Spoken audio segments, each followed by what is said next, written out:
Vale, muy buenas tardes a todos. Un placer estar aquí. Gracias, Javier, un año más por invitarnos y contar con nuestra voz. Confiamos mantener el nivel de energía, Jordi, que nos has elevado después de la comida. Creo que muy buena elección esta mesa o esta ponencia que hemos tenido. Vamos a hablar de Third Party Funding, el mundo de peritos. Y como bien dice el programa y nos ha recordado, es una sesión en inglés. So we switch into English for Así que deberíamos de cambiar al inglés para la traducción y para Stephanie. Colin habla bien español.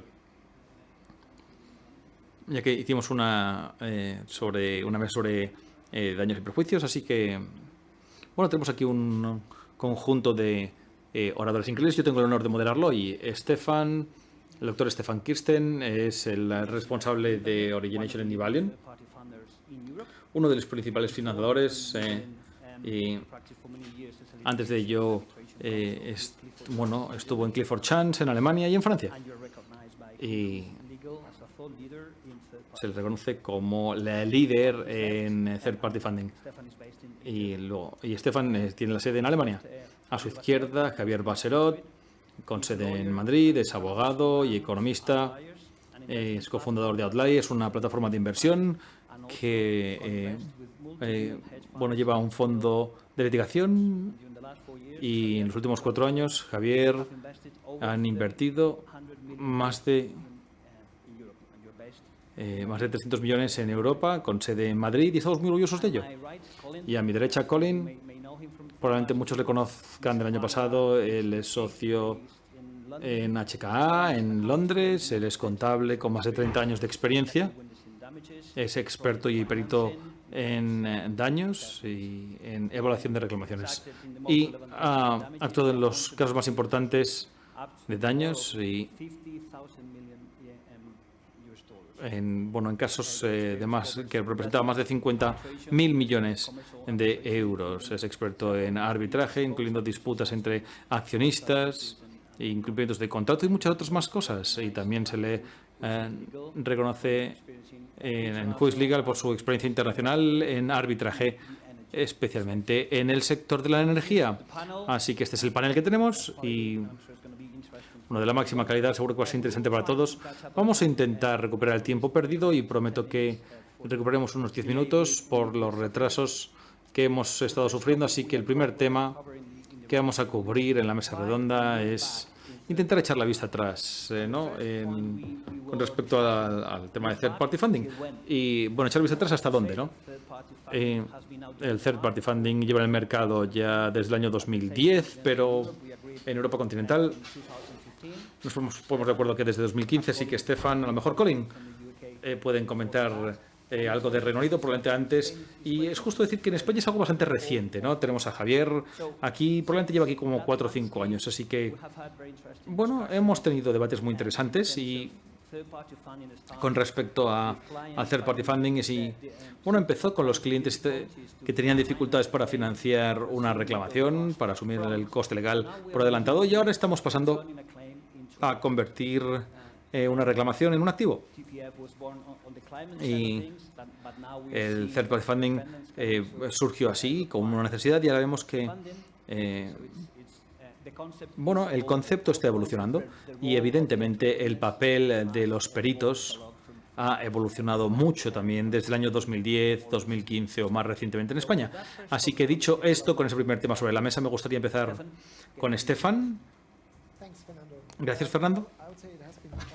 Bueno, he de decir que los últimos años han sido vertiginosos. Recuerdo cuando empezamos a hablar hace unos años,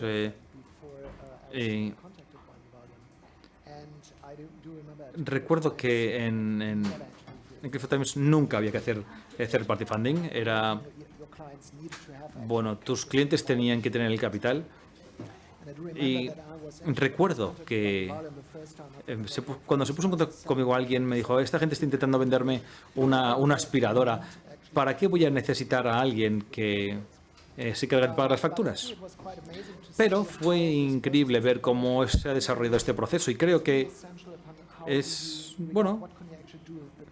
depende un poquito de qué hagamos con la herramienta. Si vemos el third party funding como pagar las facturas de los abogados, entonces sí, me imagino que, bueno, hay muchos abogados que dirán, no lo necesitamos, tenemos clientes que tienen suficiente capital, ¿por qué harían algo así?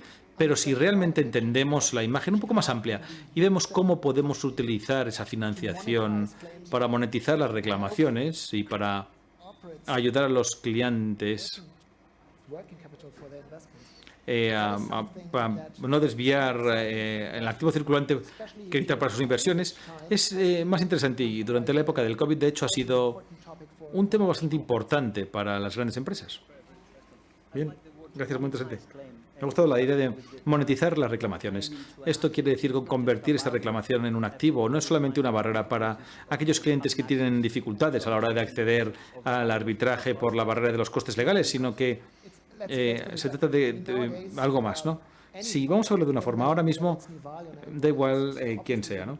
Sea Nivalia o lo que sea. Evidentemente tenemos en cuenta el crédito, el riesgo de crédito. No quieres tener un cliente que vaya a ser insolvente. No hay forma de que queramos que esto nos pase. Así que encantados de analizar la solvencia del cliente. Pero aparte de ello, eso no es lo que estamos buscando. Es interesante. Si el caso es muy bueno, por ejemplo, entonces no tenemos que limitarnos a los clientes que pueden pagar a los expertos financieros o a los abogados. De hecho, se puede proporcionar dinero adicional para poder monetizarlo y ese dinero se puede utilizar para devolución de deudas o para hacer inversiones o lo que sea. Y esto es especialmente importante cuando hay escasez de capital y durante la COVID ha sido un episodio que sin duda ha cambiado las cosas y los clientes siguen viéndolo de forma favorable. Así que el panorama ha cambiado, ¿de acuerdo? Ese es el entorno de desde 2015. Javier, ¿qué puedes decir desde el punto de vista español, desde hace 4 o 5 años? Bueno, creo que durante los 20 años que yo fui abogado en distintos bufetes, nunca me encontré con el third party funding y ni siquiera se había hablado de ello, así que nadie se le había ocurrido la idea de hacer esto. Así que yo nunca me encontré con ello. Yo, bueno, era un extraño en este entorno y creo que el cambio principal en el mercado español llegó con el caso Tracatel, porque era, bueno, un caso pequeño que había un elemento que fue clave para la evolución del third party funding, que fue que había una masa de posibles reclamaciones que no tenían recursos en absoluto. Así que esto creó una situación en la que estos clientes necesitaban a alguien que les ayudase. Y había algunas grandes empresas y creo que fue de 2016-2017 y empezaron a ver sus posibles reclamaciones frente a grandes. Se dieron cuenta que en el arbitraje esto se podía monetizar. Así que pensaron que estar en contacto con third party funding podría crear valor para ellos y sus empresas. Y esta es un poco la historia del mercado español y del entorno español. Y esto quiere decir que el mercado no está en absoluto consolidado y eso crea una situación en la que los financiadores, bueno, se les percibe como gente de fuera, gente que quiere hacer negocio con algo con lo que no deberían estar haciéndolo. Y en lugar de verles, o vernos en este caso, como eslabones de una cadena de valor en la que lo que intentamos hacer es catalizar estas reclamaciones y permitir que la gente que está en torno a estas reclamaciones sean aún más sofisticados de lo que ya son. Muy interesante, Javier, y me gusta la idea de bueno, de que se les ve como gente de fuera, ¿no? Y bueno, puedo ver un poco, en todo esto hemos hablado de ser más sofisticados. ¿Qué quiere decir esto en el mercado español? Bueno, si las reclamaciones se hacen de la forma, a la vieja escuela, ¿no? Yo soy el cliente, contrato un abogado, contrato expertos y eso está muy bien, ¿eh? Es una forma muy decente de llevar un caso. No hay ningún problema, pero tiene un elemento visceral, un elemento de pasión, porque el cliente cuando ve su reclamación tiene mucha pasión porque tienen mucho llevan mucho detrás, ¿no? Saben, por ejemplo, si es una disputa contractual, tienden a pensar que tienen razón siempre y tienden a pensar que deberían de estar reclamando más. Y cuando incorporamos estos fondos, estos third party funding, lo vemos de una forma más neutral, porque es una inversión. Es decir, ya no tienen esa tendencia a entrar en argumentos un poco más tontos y tienden a incorporar más expertos, ¿no? Así que tienen más recursos y pueden tener mejores abogados, mejores expertos, mejores peritos. Y esto quiere decir que en cualquier caso siempre vamos a tener a personas alrededor que, no quiere decir que los otros no fuesen profesionales, pero más profesionales en estos casos, lo cual quiere decir que al final el caso es más sofisticado de lo que lo era en el pasado. Así que creo que el elemento es que deberíamos tratar de utilizar estos third party funding para hacer los casos más sofisticados en lugar de vernos como externos que venimos con algún tipo de intención oculta, cuando lo que realmente estamos haciendo es incorporar a profesionales neutrales que, en mi opinión, ayuda al caso. Sí, tiene sentido, es interesante, Javier. Ahora vamos a pasar a la parte de los peritos, ¿no? Colin, echando la vista atrás al papel de los peritos dentro del ciclo de vida del third party funding, ¿cuál cree que es el efecto que el third party funding ha tenido en la evolución de los peritos? Si empiezo con la propuesta que llega de los abogados a los third party funders, y si hablamos con ellos, si hablamos con estos financiadores, digo, vale, veo hacia dónde van, pero después le doy le miro por detrás para ver cuál es la figura de los daños aquí, vemos cómo encaja todo. Y básicamente que se centren los financiadores en los daños, siempre, da igual cómo lo veamos, siempre vamos a analizar cuáles son los daños, cuál es la estructura o cuál es la base, cómo de fuerte es la base para ellos. Se ha hablado de ser conservador, así que lo vamos a ver como una inversión, sin pasión. No vamos a tener pero nosotros dijimos esto, hicimos esto. No, sino que vamos a ver bien cómo funcionaría esto en un tribunal. Y es exactamente lo que hacemos nosotros. Y esto encaja muy bien, una cosa con la otra, y lo sabes tú muy bien, ¿verdad, Fernando? Y presentamos esa visión independiente y los financiadores están buscando exactamente eso. Así que encaja perfectamente bien en ese sentido. Y veo que en los últimos 10 años hay más personas centrándose en los daños por parte de los abogados, pero también por parte de los tribunales. Y no se puede decir necesariamente que sea causa-efecto, pero el hecho de que haya se hacen más preguntas, ¿no? Que los financiadores hacen más preguntas y esto tiene un impacto real en ello, y ver si podemos hablar con un experto en daños y perjuicios antes. A lo mejor la teoría del caso, hay que ver cómo encaja con la evidencia y con cómo se estructura esa reclamación. Muy interesante, Colin. Y se ha hablado de algo que hemos debatido en el pasado, que es involucrar a un perito desde un punto más temprano en el caso. Y también se ha hablado de otra perspectiva. ¿Qué quiere decir el third party funding con respecto a cómo debería de abordar el abogado los daños desde una perspectiva más general? Creo que el third party funding obliga a una disciplina que probablemente es útil tener en todos los casos, si soy honesto, y por parte de los abogados, que es centrarse probablemente en torno a dos cosas. Lo primero es entender exactamente cuáles son las bases de esos daños y no pasar eso al miembro más junior del equipo, porque ya has hecho la parte de daños y luego puedes pasar al derecho de verdad, cuando la realidad es que probablemente lo más importante va a estar en el derecho de verdad, va a ser en daños y perjuicios, ¿no? Así que esa es una de las cosas que hay que tener en cuenta con respecto a los abogados. Es esa interacción al principio, desde el principio, pero luego también a lo largo de todo el caso. Es lo que estamos haciendo con respecto a las presunciones que entran en el flujo de caja descontado. Y en el discurso de flujo de caja, perdón, y ver si podemos poner las defensas adecuadas. Creo que esto realmente es importante. Son algunos de los elementos clave en la forma en la que todo encaja. Muy interesante, Colin. Estoy de acuerdo. Vamos a ver el siguiente componente de este debate, que es, bueno, precisamente los retos en el third party funding. Creo que todos estamos de acuerdo con que cuando surgió el third party funding fue un poco disruptivo, a lo mejor no fue demasiado bienvenido, vinculado con ese concepto que estábamos hablando antes, ¿no? Y cuando se hablaba sobre independencia, sobre interferencia, ¿cómo creéis, Stefan, que ha superado esto el third party funding?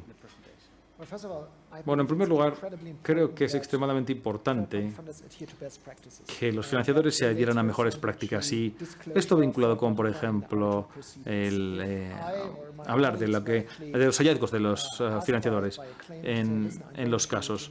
Por ejemplo, si voy a iniciar unas actuaciones de arbitraje, pero no quieren que se hable de que hay un financiador, porque imaginan lo ridículo que sería es que financiemos un caso y que uno de los árbitros tenga un conflicto de interés porque había actuado como perito o algo así para el fondo. Sería algo ridículo, y estoy encantado con que todos los financiadores que están presentes aquí en esta en esta conferencia estén de acuerdo, porque es muy importante establecer mejores prácticas para también dar seguridad a los abogados que se encargan de estos casos y generar algún tipo de confianza, porque si no, simplemente no funciona y no irá de acuerdo con seguirá los intereses de los financiadores. Bien, y ha mencionado la transparencia, ¿no? Y la liberación de información. Sí, es bastante sencillo. En general, en el arbitraje hay que distinguir entre las actuaciones en litigación y en arbitraje. En litigación es muy importante que cuando hay financiadores, el proceso de seleccionar a los árbitros es una tarea bastante diligente, y también es muy interesante cuando estamos en ese proceso. Si decidimos financiar un arbitraje, en la mayoría de los casos, los abogados proponen un par de nombres y dicen: estos son los árbitros seleccionados de parte, por las partes. Y decimos, bien, no únicamente tenemos experiencia con esto, sino que además hemos trabajado con estos árbitros antes, pero también comprobamos si hemos hablado con ellos y qué instrucciones hemos dado como perito. Y si no, y puede ser negativo si elegimos un árbitro que ha sido perito nuestro en varios casos. Así que, creo que también los abogados que llevan el arbitraje, también es importante que ellos gestionen este diálogo. Gracias. Gracias. Creo que el micrófono estaba fallando un poco, pero creo que hemos sido capaces de seguir un poco los comentarios. Bien. ¿Cuáles son los retos y cómo los superamos, no?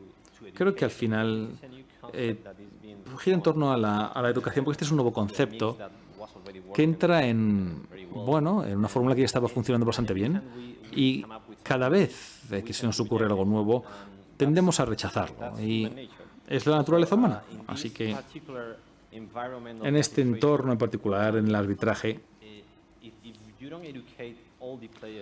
si no educamos a todos los actores, y para hacerlo tenemos que ser muy transparentes, como ha hecho Estefan, si no educamos a todos los actores con respecto a qué es lo que añade este nuevo actor, es difícil que lo acepten, y si no se acepta se queda mucho prejuicio y sesgo.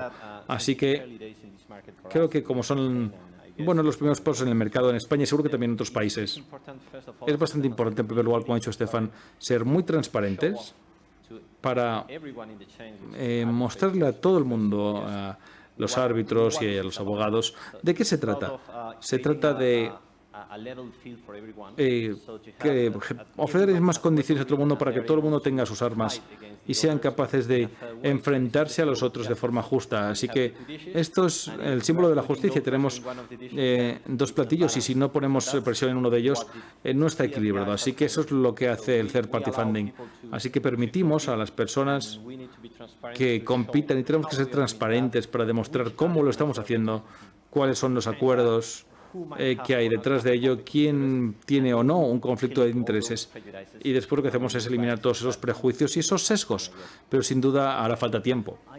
Muy bien. No puedo evitar mencionar el tema de el concepto de que les considere externos, ¿no?, al sector. Y ¿Cómo vemos que se les considera externos al ámbito? Y a ver, ¿cómo podríamos mejorar esta percepción?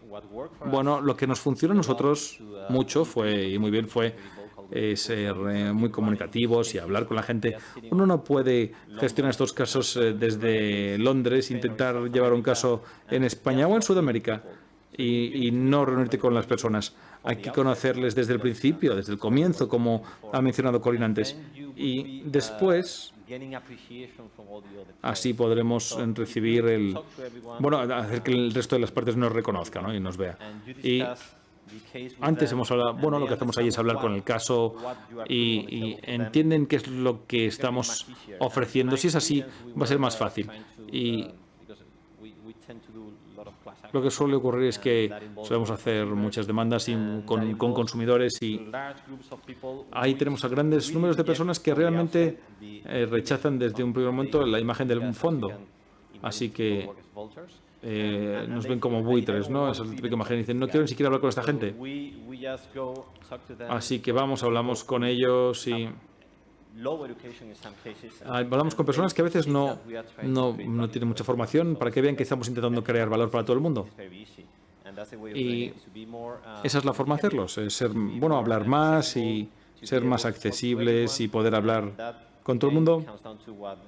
Y al final eso nos lleva a lo que ha dicho antes Stefan, que es la transparencia y es lo que ha dicho Colin, el estar involucrado desde el principio con la parte más senior del equipo. Cuanto más senior son más fáciles encontrar el valor añadido. Si intentamos,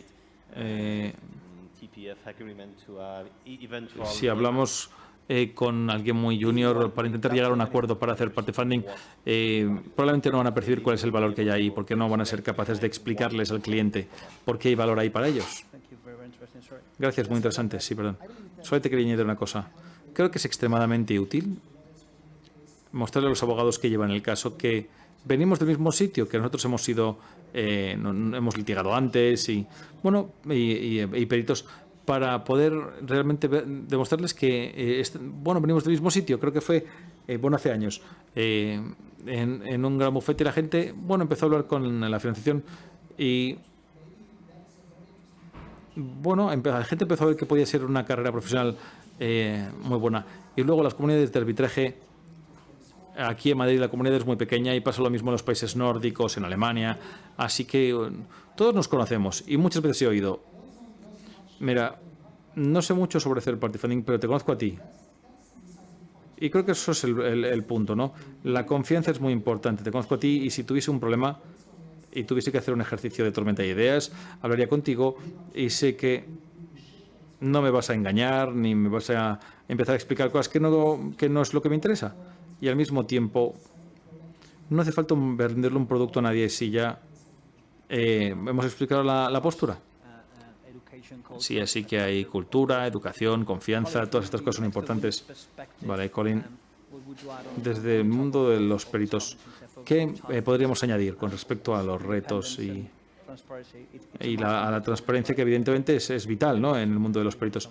Sí, es interesante, ¿no? Estaba leyendo hace poco algo que era de un miembro del Parlamento Europeo de diciembre del año pasado y hablaba de que la financiación de esta third party funding era algo como oscuro y era todo negativo y por lo tanto creo que lo que estaba comentando Stefan es importante. Tenemos que dejar claro, y si tengo que ver cuáles son las fases que yo he visto Con respecto a la financiación de la litigación, cuando hablamos de percepción, esto no es la realidad, sino de la percepción, es que era solamente para personas que no tenían dinero. Solamente lo haces si no tienes dinero y tienes que presentar un caso, ¿no? Eso, bueno, a lo mejor no en las empresas, pero si pensaban que sin duda iban a ganar, no iban a compartir nada con el financiador. Pero si no estaban muy seguros, entonces sí que estaban dispuestos a compartirlo. Y ahora se ha pasado a estas carteras, al reconocimiento, a la monetización, como se ha dicho antes. Se ha pasado a la defensa también. Y creo que sigue habiendo mucho que recorrer, que es en los altos ejecutivos de las empresas, ¿no? Si tomamos una empresa, en una empresa entienden lo que es una inversión, entienden que si tenemos que hacer crecer el negocio aquí y allá, y entienden que tenemos que protegernos de los riesgos aquí en esas nuevas áreas. Y si tenemos que hacer eso, tenemos que invertir. Donde a veces hay un poco, bueno, están un poco más ciegos es cuando se habla de las disputas, porque en ese caso lo que lo lleva normalmente es el responsable del departamento de legal, ¿no? Y creo que ahí nos hace falta un poco más de educación, que está por llegar, ¿eh? Yo creo que cada vez, bueno, está mejor que antes, pero ese reconocimiento, ahora hay cada vez más tribunales que reconocen que, vale, veo que hay aquí, veo el nombre de un financiador, vale, entonces ya entiendo cuáles son sus procesos, sé que esto ya se ha aprobado como caso incluso antes de llegarme a mí. Y eso ya tiene cierto valor, creo, para un tribunal, aparte del tema de los riesgos. Así que es un camino interesante el que estamos recorriendo, pero todavía queda gran parte de este camino por recorrer. Y ahora se hablaba hablamos de la independencia. ¿Cómo podemos resumir la vida diaria con un financiador? ¿Podemos profundizar en ello? Vale. Hay dos partes. A lo mejor hay un financiador, pero a lo mejor nosotros no les vemos directamente y entonces sigues con tu cliente y ya está de forma completamente normal. En otros casos a lo mejor es consciente de que el cliente está buscando un financiador y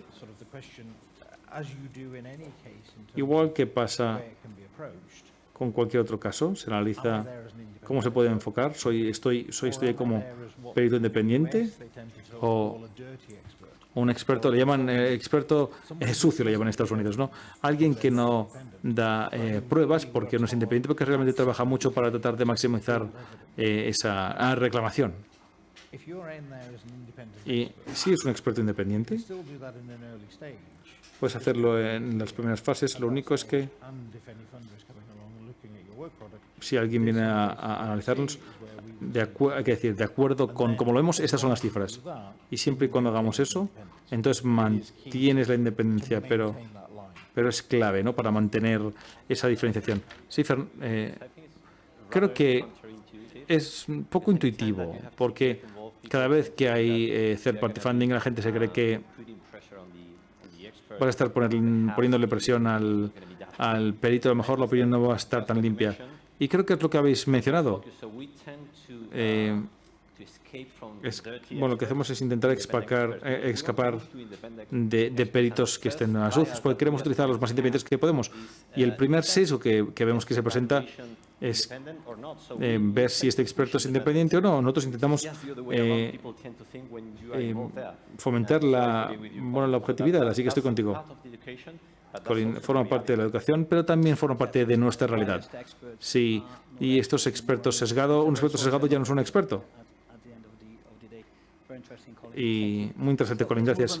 Así que vamos a pasar a la última parte de este debate tan interesante, que tiene que ver con las tendencias y las perspectivas. Creo que todos estamos viendo, de acuerdo con el programa también y con el debate que hemos estado teniendo esta mañana, que el third party funding disfruta de bastante impulso y ha aumentado la atracción desde el año 2015 y cada vez más. Así que vamos a hablar un poco de cuáles son las tendencias y que vemos que está por venir en los próximos años. Well, thanks for the question. And I guess the question or the topic that I get most excited on is defense finance. And it also extremely shows how important actually the work with great experts are. Just in a nutshell, we concluded the first successful funding of a defense arbitration last year. Conseguir una financiación para los procedimientos de arbitraje. Trabajamos con una empresa con gran éxito, inversiones extranjeras, un 51% de la empresa tiene que ver con esta actividad.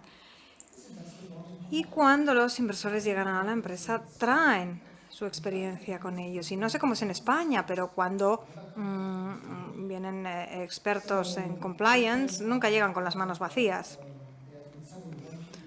Así que, bueno, hemos tenido muchos casos en los que se nos ha dicho vamos a reclamar pues, esta cantidad en arbitraje y sabíamos perfectamente bien que era alguien que no tenía esa cantidad, porque iban a demandarnos por esa cantidad.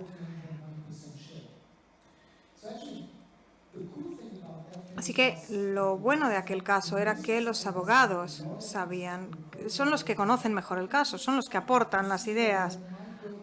Nos pueden decir, ¿no? Sabemos cómo esto puede funcionar o cómo puede no funcionar.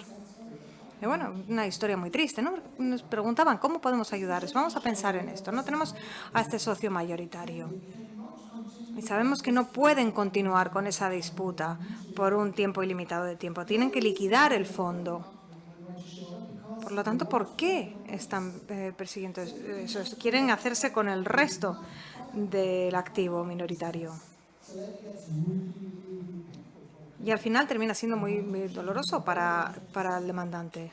Al final hay que conseguir llegar a un acuerdo.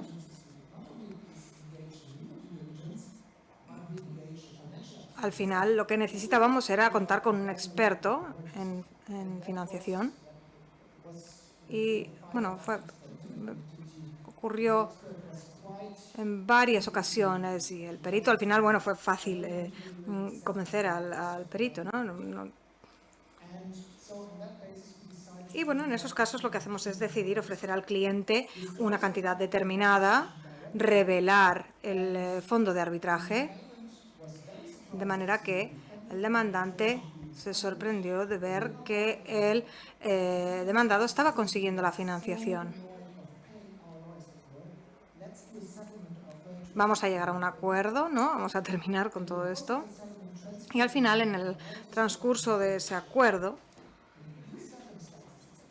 es cuando se consigue cerrar. Y si pensamos en ello, no es una reclamación, pero al final el éxito de la financiación es conseguir esas acciones del socio mayoritario. Si pensamos en financiar este tipo de disputas, necesitamos contar con abogados que se atrevan a decir vamos a probar algo nuevo.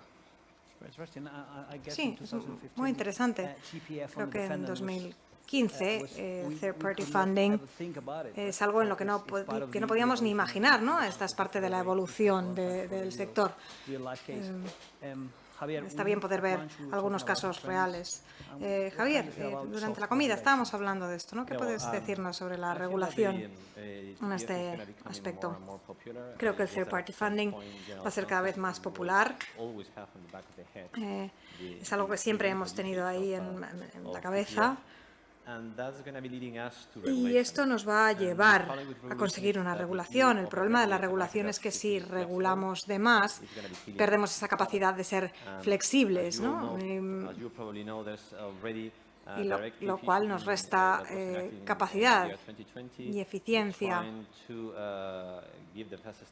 Hemos intentado dar esos primeros pasos hacia una regulación dentro del entorno europeo, pero supongo que si seguimos esa tendencia y se regula en exceso el mercado, al final va a ser difícil manejar, gestionar todas las reglas, ¿no? que necesitan una cierta interpretación y que pueden diferir dependiendo de los distintos sitios. Así que creo que todos los tribunales de todas las cortes de arbitraje tienen sus propias reglas y con esas reglas propias han sido capaces de funcionar, de establecer cómo hay que funcionar, reglas en torno a la transparencia, Así que todos esos aspectos que toquemos tienen que ser parte de esa regulación, porque tenemos que tener en cuenta que va a ser implementada por personas que están en esto todos los días. Y que, bueno, tenemos muchos reguladores y a veces no sabemos a qué nos referimos exactamente. El principal peligro al que nos podríamos enfrentar en los próximos años es que se sobreregule, ¿no? Necesitamos esa flexibilidad, sí, lo habéis mencionado. Bueno, creo que estamos casi ahí con el tiempo, pero no quiero cerrar la mesa sin preguntarte, Colin, ¿no? ¿Cuál sería tu perspectiva para cerrar? Con una pregunta muy específica. Tiene que ver, de nuevo, con lo que estábamos hablando, cómo actuamos en cuanto a los daños y perjuicios. Bueno, parece sencillo, pero creo que es lo más difícil al final. Porque a veces lo que te dan los peritos es una caja negra, ¿no? Tiene simplemente un numerito. Pero uno de los mejores abogados que he visto era joven, ¿no? Y seguía insistiendo. Y bueno, pero ¿y esto de dónde viene? ¿Y esto dónde lo consiguió? ¿Y esto de dónde salió? Y yo pensaba en ello y decía, bueno, cada vez que tiene que explicarle algo a un árbitro, lo va a tener ahí. Si se lo tiene que explicar al financiador, también va a saber de lo que está hablando. Así que, bueno, no quiero ocupar más tiempo, pero en realidad no se lo dejemos a los peritos. Si tú no lo entiendes, si no lo entiendes, el tribunal no lo va a entender. Lo que decíamos antes, ¿no? Es la naturaleza humana. Hay una parte de nuestra mente que es como, si tú no lo entiendes, no lo vas a conseguir, no vas a conseguir que funcione. Por lo tanto, nos tenemos que asegurar de que nosotros tenemos ese entendimiento, que comprendemos de qué estamos hablando para asegurarnos de que llega al otro lado. Sí, muy interesante. Bueno, en cuanto a la dinámica, habíamos dicho, no sé si podemos dejar un tiempo para preguntas, habíamos prometido recuperar el tiempo de retrasos que llevamos, pero si alguien tiene alguna pregunta para alguno de los panelistas. Bueno, parece que no. En ese caso, gracias por la atención. Muchas gracias por vuestra aportación. He aprendido mucho y he disfrutado mucho de esta charla y espero que ustedes también. Y bueno, me quedo con algunos aprendizajes claves. Creo que todavía queda mucho por suceder en los próximos años, así que gracias a la organización por abordar este tema.